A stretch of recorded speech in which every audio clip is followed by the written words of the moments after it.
Welcome to episode 34 of the Yinzhers podcast. I'm Samantha James, along with my co-host Morgan Urtso and Jordan DeFigio. It's been a long day, everybody. It's been a long weekend. Listen, you just introduced us about as well as the Steelers played last night. Yeah. So it's appropriate. Let's just roll with it. Listen, Morgan Urtso. This is Morgan and Jurgen tonight. And I have no E's in my name, so whatever you want to call me, that's who I am. Samantha. Yeah, Samantha. that works. This is where we're at tonight. I hate us. We are emotionally unwell, as you guys can tell. Yeah. We are not ready to talk about the season being over for starters and the ending of the Big Ben era.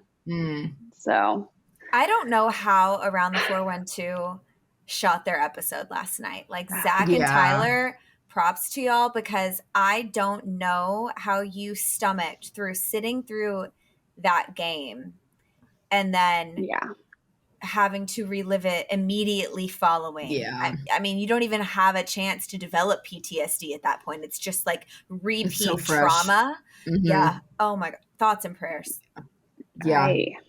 Are they still alive? Are they with us? Someone check on Zach have they and Tyler. passed on? I actually haven't checked on them today, so questionable. I did talk to Smitty today, so okay. He's alive. Tyler's questionable. Okay. Oh my God. All right. Yeah, that was rough. Let's do a quick game recap. Starting with how TJ Watt gave us hope.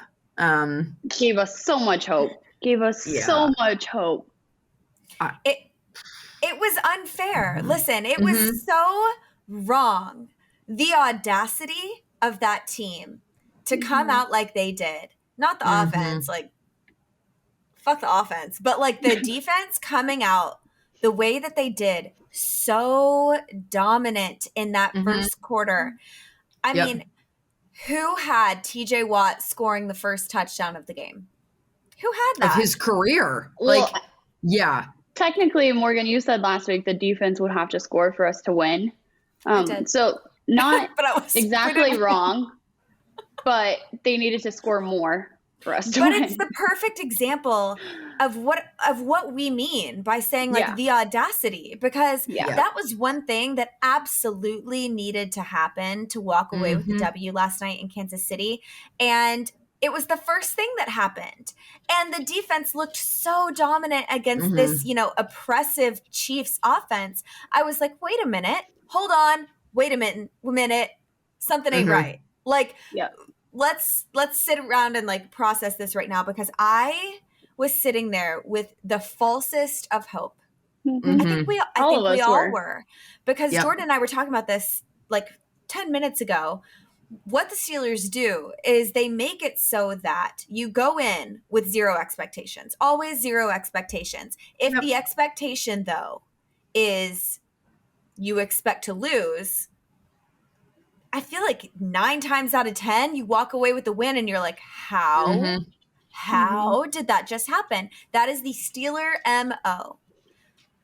So kind of last night, we all went in with zero expectations, but those of us with expectations expected the loss. Yeah. And then TJ Watt comes barreling in, his defensive player of the year ass, making his statement. And you're like, okay, this is going to be a typical Steelers. I think we're going to lose and then we're going to win and it's going to be amazing. And Ben's going to go out in a blaze of glory and we're going to win the Super Bowl, Jerome Bettis style, not Dan Marino.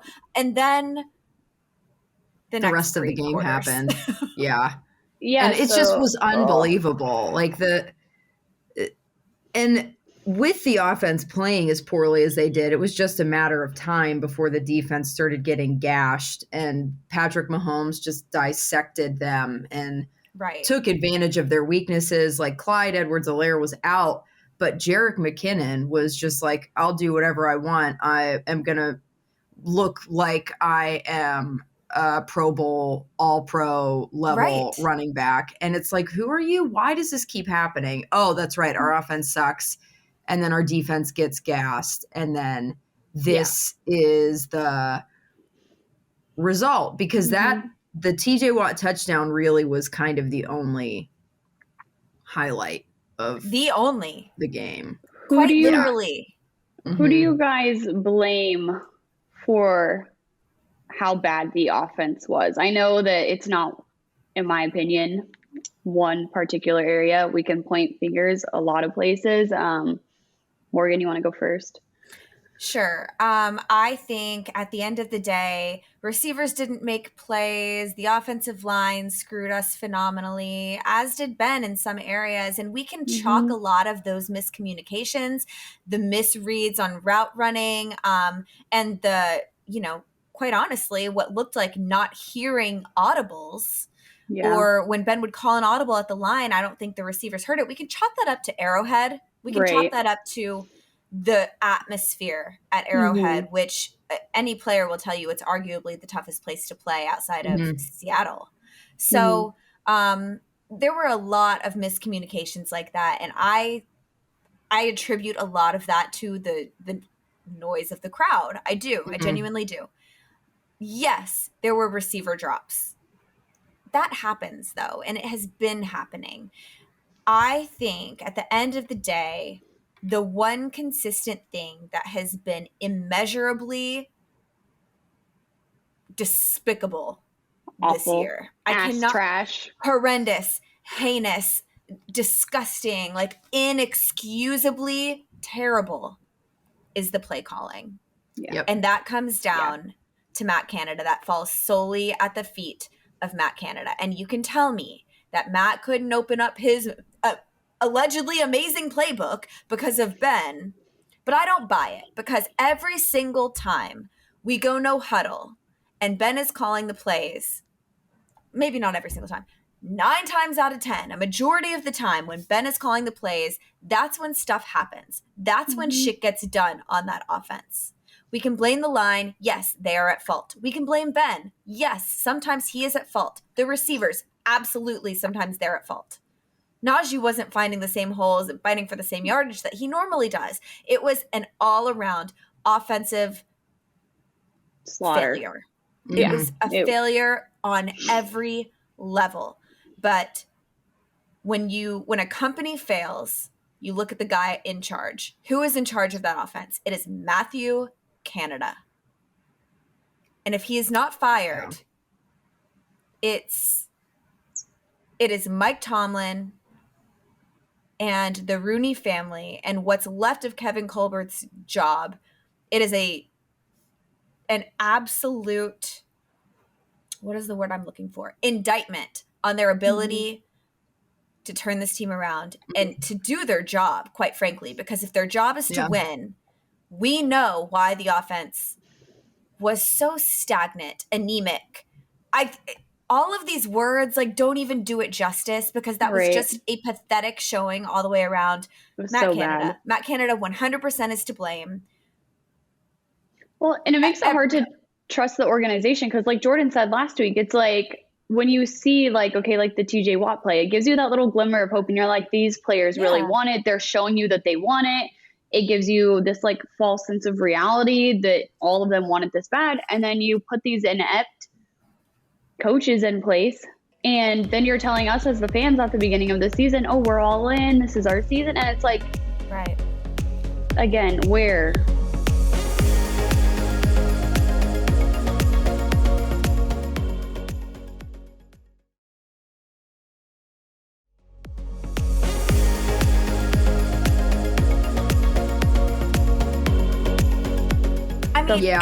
I would even tack on to Matt Canada. I think that it's a 3-ring circus of blame that falls on his shoulders, Mike Tomlin's shoulders, and Kevin Colbert's shoulders, because they knew the team that they were dealing with, and it felt like they were always trying to, instead of make up for the weaknesses on the team? Because that's always the argument you get whenever you're like, Matt Canada is ass as an offensive coordinator. People are like, well, he's not out there throwing the ball. He's not out there dropping passes. He's not holding, false start, not able to block. Yeah, that's true. That's true.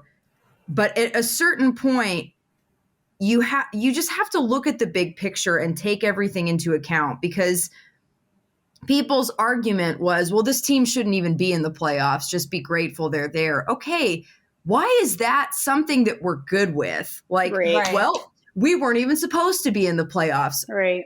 You're saying that like it's a good thing. We weren't supposed to be in the playoffs because we're not a very good team. Right. And look at the things that are factoring into that. Kevin Colbert made really no effort to do anything to the offensive line to protect the quarterback that's pushing 40 that he brought back. He put cap space towards bringing Ben back, limited. And I'm glad that Ben was able to go out this season, not last season, the way that last season ended. I feel like the last several games of this season, as stressful as they were, gave him the send-off he deserved. But the decisions that they made from an outsider's perspective just consistently contradicted one another.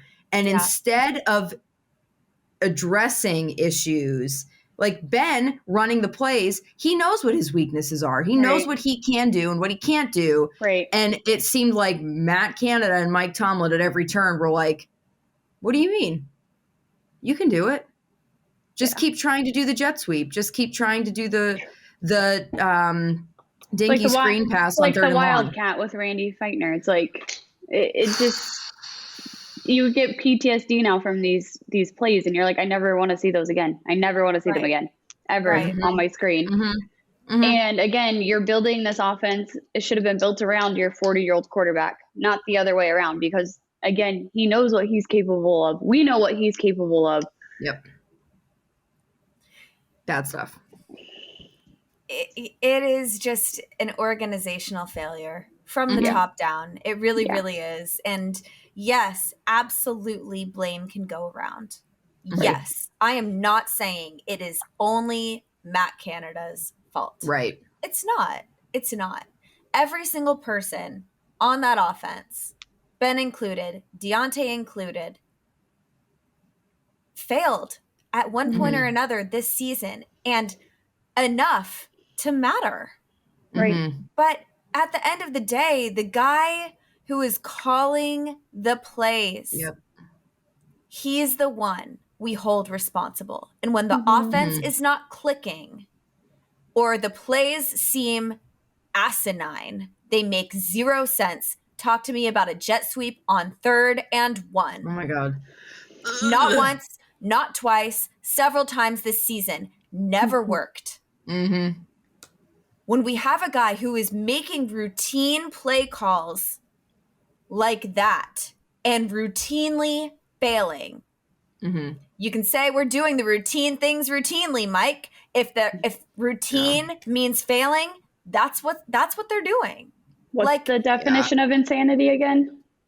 Right. Like, we can speak in Tomlinisms this entire episode and use them against him, because it's like last night before the game, he was like, we haven't been focused on them, as in Kansas City. We've been focused on what we do. And I'm like, you played them already. Focus on them. Because if you're focusing on us, it didn't work last time. They showed you, the league showed you how to beat Kansas City this year. They showed you. And you failed to pay attention to that, failed to put a game plan together to follow that blueprint. Again, silver platter. Yeah. And can we just talk for a second about his comment? Platter. Like, hello. Yeah, like his comment after the game about how game plans are irrelevant. Like, if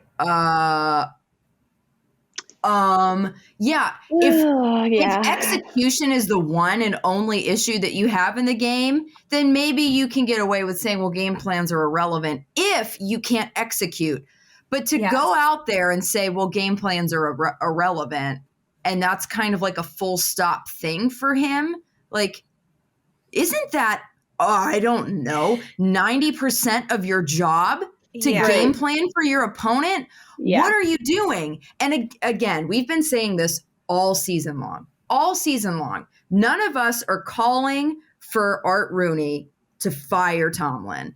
Right. We just want some accountability because as long he's getting lazy and arrogant because he thinks that he's untouchable. All of these issues, it just keeps coming back to them being like, well, we can get away with whatever. And that's what it seems like. If that's not the case, then prove us wrong, Mike. Send out a team who belongs in the playoffs. Send out a team who can win in the playoffs. The last freaking time you won in the playoffs was 6 years ago. Right. Like, that's unacceptable. Unacceptable, especially when the continuous showing that you're giving us in the regular season is so just like schizophrenic in nature. Oh, yeah. There's no consistency in this team 11-0 and then just fell off a cliff. It's like they just ran off the cliff to their death. Right. And even that 11-0, I mean, we got offended when everyone said, oh, they're a Mickey Mouse 11-0 team. But we really were. Like, they really were. Right. There was no win. There was blinders one win. on. We just had blinders on. We couldn't see. Yes. There was one win that was convincing. One win. There were maybe 2 wins this year that were convincing, and both of them came against the Browns. So what does that really mean? What does it really mean? I don't know. We should ask Joe Thomas. Because, you know, he has Do you think he'll give us participation trophies? I don't know, but I want one if he has one. If he has one, I want one. He doesn't have any. He was talking about them last night, so I really want one. Joe, shout out to you, Joe. Act like you've been there. Oh, wait. You haven't. You haven't. Seeing former Steelers players drag his ass all the way through Twitter today, too. And Nate Washington today even was like, I know he's not going to respond to this, and I'm going to say it anyways. And I'm just like, yes, that is the energy I am here for because you suck.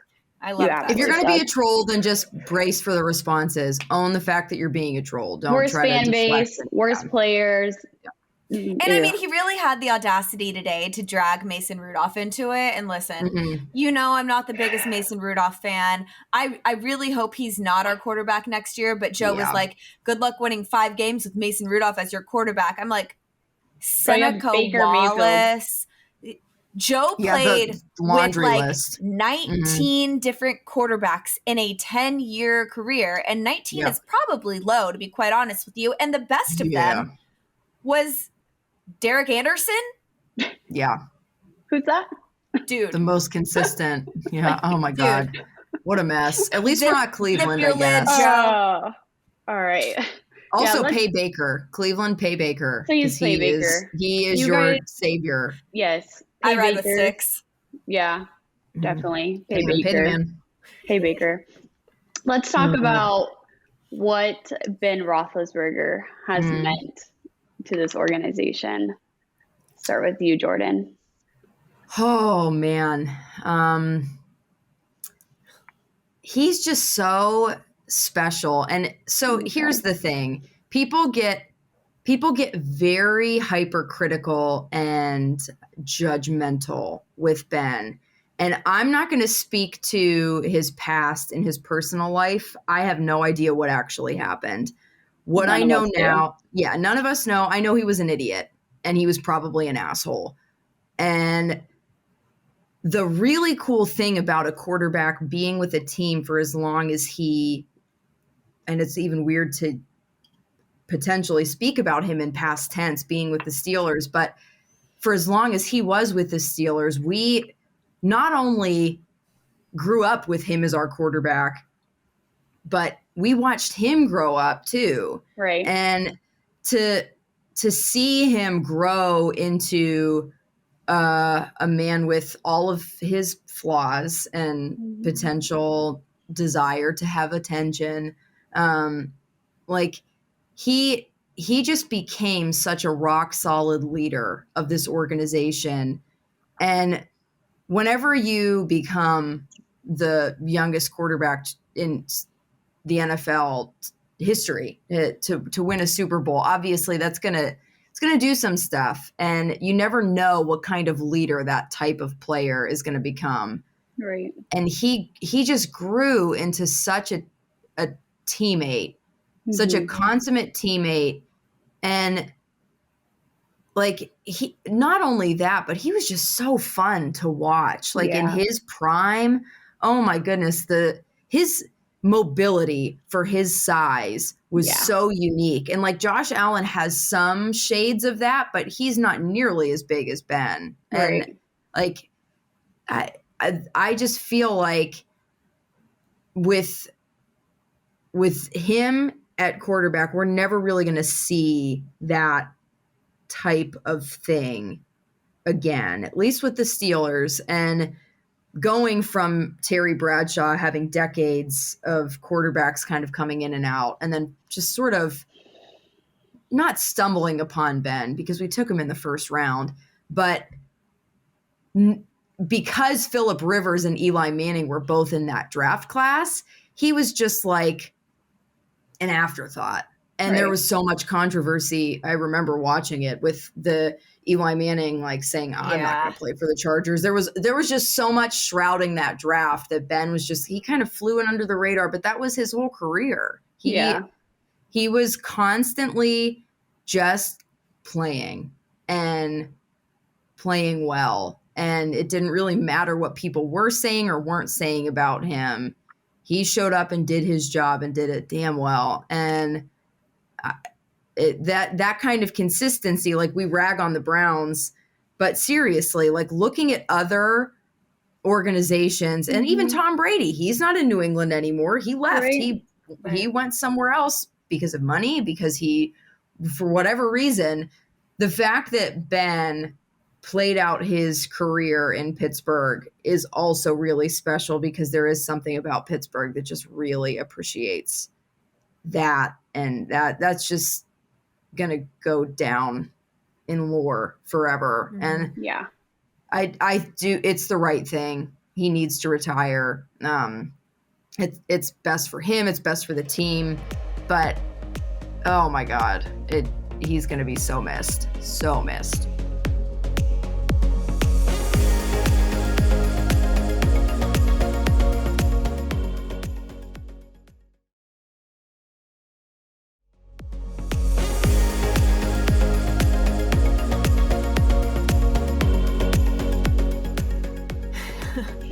I'm going to try not to get emotional, because the past 3 games watching Ben play have been emotional for me, and I can like hear myself. I can feel if you make me cry, don't talk to me for 3 days.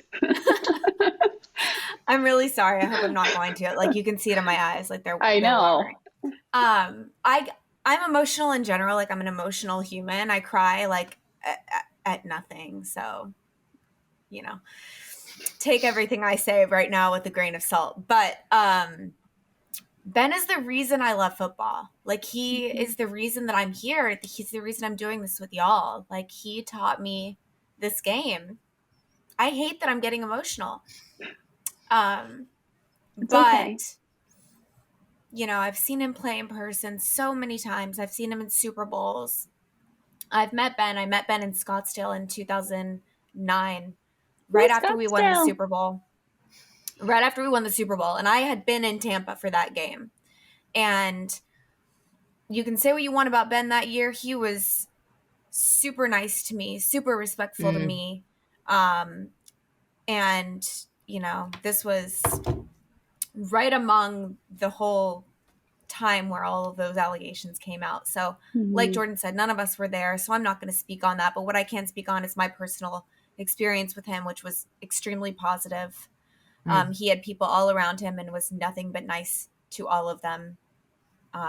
So I can't speak on that. But he's the reason I love football. Like, he's my quarterback. He's been my only quarterback. I used to love college football. I don't love college football anymore, but I have been an NFL fan for my entire life. And a majority of that time, it's been Ben. He taught me. He's the reason I went into sports reporting, because I love this game so much. He taught me about, you know, the cerebral aspects of the game and the, you know, everything that's so, the fact that it can be done in such an ugly way, the fact that it can be done in such a it can look like you're fumbling around and you don't know what you're doing, but you're just going to make something happen. And, you know, it doesn't have to be pretty. And that's what Ben said about his entire career. Like, it wasn't always pretty. It was very rarely pretty, but we got the wins. We made stuff happen. We won in the big moments, the moments that mattered. Yeah. And I feel like if we can take anything away from Ben Roethlisberger's career, other than, you know, his loyalty to the city of Pittsburgh and the Steelers and all of that, it's that I don't think we don't have to hold ourselves to a standard of doing something that makes, what's the word I'm looking for? We don't have to hold ourselves to a standard of making sure that every time we do something, we're doing it perfectly. And let's not be too hard on ourselves. As long as we're working our asses off and trying really hard for the people around us, for our teammates, wherever we work, whatever we're doing, for our family, I think that's what matters. Because at the end of the day, all Ben ever did was fight. Like, all he ever did was fight to win in these games. So I think that, you know, him as a player, as a quarterback, as a leader, like Jordan said, his growth that we literally witnessed year after year, been growing into a better individual, a better player, a better leader, a captain, like a real captain, not just because he's a quarterback, because he's an actual leader. I think that's so special, and it teaches us stuff about football as fans, but it also teaches us stuff about life and how we should approach certain situations. And I'm not saying he's perfect. I'm not saying he's like this incredible role model. But what I am saying is, if you look at his career, use that as a way to like kind of guideline of. Yeah. Like it doesn't always have to be pretty. You don't always have to be doing it how someone else tells you to do it. But, you know, he's the reason that I'm here, that I know you guys, that I know like all of I think Steelers that's Twitter the most incredible thing when you think about it, is like football brought us together. Ben Roethlisberger, in a sense, like whether you love him or you hate him, or, you know, you can't wait for him to retire, or you're crying like we are because we know that he has to, and it still sucks. But we are here because of football, and that is something that is special. It's a special bond. And you know, Ben is not the reason I love the game of football, but he is the reason that I fell in love with it. 100%. There will never be another quarterback like him ever. Right. And we got to witness that. That's freaking awesome. It was so special. Seasons. Yeah. It really is. Unreal. All right, we're going to drink to that, because Ben is just. Ben. Cheers, Ben. Just chug this whole thing. Get it down. Thank you, Ben. You know, I didn't have to really even touch on it, but that's why Juju's comments were, you know, the wide receivers want him back, because he is a leader. And even looking at the quarterback room, you want the 40-year-old quarterback back over what is left in that room. It's like, there's a reason why. Yeah. You know, there's a reason that they all support him. I think that his relationships, especially with Juju, because they played together the longest, but he just grew into this leader. And I think, honestly, the situation with Antonio Brown taught him a lot. That's not saying he's at fault for it. I because agree. He was not. Antonio Brown is off the rails, but Ben learned from that situation, and he realized, like, I want to be able to make sure that I am pouring into these guys in a way that they know I appreciate them, they matter, and I want to help them become better. Right. And that, it's just a special thing. It's really special. I think you're spot on with the AB stuff. Like, I think we saw the most influential, or the most influential change in Ben after that. The real leadership happened after that AB thing went down. Ben stayed relatively silent about the whole thing. He handled that incredibly well. Even when his name was getting dragged through the mud, his character was getting dragged through the mud. And the way that he showed up for his teammates after that, I think that spoke to Big Ben's character a lot more than anything else. Do you guys have a favorite Big Ben moment? Like, does I know several are going to come to mind. That's so hard, but I know. Yeah. I mean, there's so much vintage Ben, right? Like my favorite moments of Ben Roethlisberger were always him scrambling outside the pocket, extending the play for like 15, 18 seconds, just like trying to make something happen. You think the man is getting sacked, and then he comes out the other side of what should have been a pile of defenders, and he completes a pass. And you're just like, how? What? Yeah. But like the thing that comes to mind every single time, if we're not talking about like the Super Bowl pass to Santonio, because like, if we're not talking about the obvious, like super, super obvious one, I would have to say in 2014, I think it was week 8 against the Colts at home in Pittsburgh. Ben threw 6 touchdown passes for like 520 something yards. I don't remember the exact number. The next week at Heinz Field versus the Ravens, I was at this game. It was Sunday night. 6 touchdown passes, 300 something yards. This man made NFL history throwing 12 touchdowns in 2 weeks. No one will ever do that again. Ever. Like, no one's ever going to, no one's doing that again. That man is incredible. Like, he is an incredible quarterback. And we have been so spoiled fucking rotten to have him. And I'm, like beyond. Maybe he should have been done a couple years ago. Nothing that happened in the past couple years is taking away from the great things that Ben Roethlisberger did. He is a first ballot Hall of Famer beyond a shadow of a doubt. And no one's going to remember these final years as, oh, well, Ben should have walked in 2018. No one's thinking of it that way.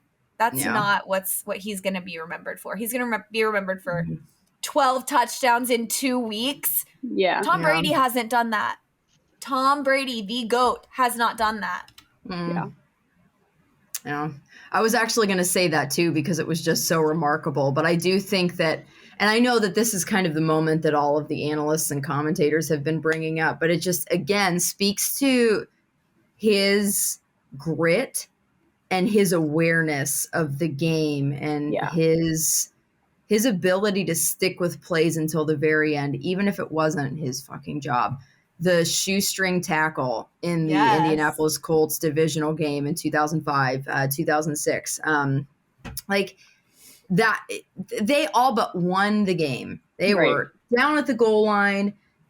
I remember so vividly, it was a game of, this guy has never, he hasn't ever, Jerome Bettis has never fumbled, whatever they were even saying, and then he fumbled. And Ben's willingness to just stick with that play until the very end. I would fall asleep to that Super Bowl championship DVD, like I think I did it for an entire year, but I just remember, I have it ingrained in my brain watching Ben running, huge dude, running down the field, looking over each shoulder, just continuously making sure that guy wasn't going to get past him. And then when the time was right, stopped him. And then there was another he never moments when Mike Vanderjagt whiffed the field goal. But it was just, that was just the kind of player that he was. And it was, oh my God, like we wouldn't have made it to the Super Bowl if he didn't do that. You know what else comes to mind when I think of Ben? Like one of the very first things that I will always remember about him is, it had to have been, I believe, it was the game 2016, early 2016 or late 2015 when Burfict hit AB, right? That game, the Bengals. And Ben left the game hurt, right? Like Ben had gotten hurt that game. He leaves. It's Landry Jones, right? We're about to lose to the Bengals. Landry. Yeah. It's in Cincinnati. Wait, was it in Cincinnati? Yes. Yeah. In Cincinnati. The fourth quarter starts, and fucking Ben, in all of his glory, injured as fuck, comes out of the tunnel, and that city erupts. He's like, he takes the field, comes back, and we win the fucking game. That's the game that Pac-Man Jones called Joey Porter, Jerry Porter. Oh my God. I will never forget how heroic, like, the city of Pittsburgh had to have erupted when Ben walked out on that field. Because we were losing. It was Landry's game to lose at that point. They had hurt Ben. They had put him out of the game. Yep. And then he just... Wow. There's just so many games you can pinpoint. Like, I'm thinking of one in my head right now. It's like 2015 season, I think. And we were down to the Broncos. And the second half, Ben came out and threw 3 touchdowns. And we won. Unreal. 21 unanswered points. And it's like...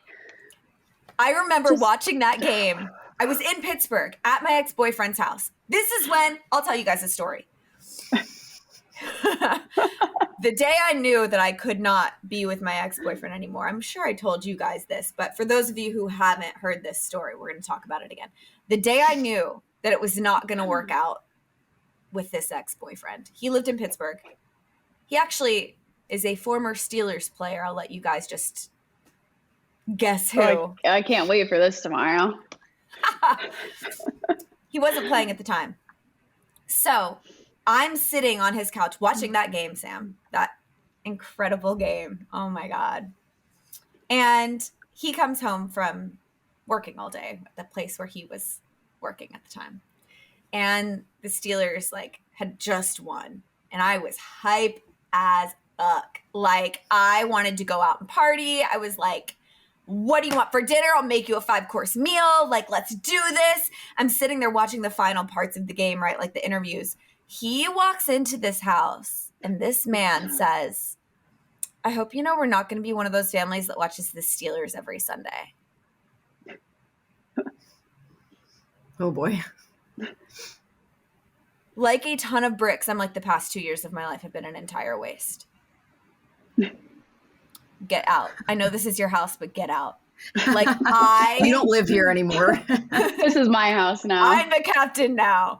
No, that was, I'm not actually kidding. Like, it was done at that was point. The moment. So, yeah. So you guys can have some fun guessing who that was. I'm not going to tell you ever. Even if you guess it, I'm not confirming. But yeah, that was a great game. God, that was a great game. Wasn't it in like, it wasn't even the second half. That was in like the last, that was in the fourth quarter. It was the fourth quarter. And there were like something else. There were I like just know it was at left. least the last half. I just know it was at least the last half, but it could have definitely been. It was 21 unanswered points with like 4 minutes on the clock. Or I could 7 see that. minutes on the clock or something like that. It was the most insane comeback I've ever seen in my life. Yeah. It was, I just remember sitting there being like, and this is why I have to watch the games all the way to the end, like a freaking psychopath, because I just He's always conditioned us. Yeah, it's like, I'm just always like, okay, it's going to happen. Now it's going to happen. And then I'm just like, look, it's not happening every week. Yeah, it was crazy. Oh, guys. I'm going to miss him. Should we have a moment of silence? Maybe we should and do a shot. Another shot. Yeah. I'm gonna go get my Tito's back out. Hold on, guys. Oh my gosh, she's got to get reinforcements. I already took my first one. I'm not going anywhere else. Right, good point. No one talked to me for the rest of the night. Oh wait, you guys can't because I'm still banned from Twitter, so it's fine. That's honestly not a bad thing. Twitter's been a mess. Yeah. I'm just gonna say my account got hacked, like Troy Polamalu did today. Yeah, exactly. Yeah. That's what happened. If you guys have not seen, please report. Troy Polamalu's account has been hacked. He is slinging PS5s on Twitter now. I DM'd him just to see. The guy got back to me right away. $540. Not bad. That's all you know. I'm like, yeah, I bet Troy wants my money. $540. Yeah, oh 100%. God, what a mess. All right. Anyway, moment of silence for Ben. Thank you. 7. We love you. I love you.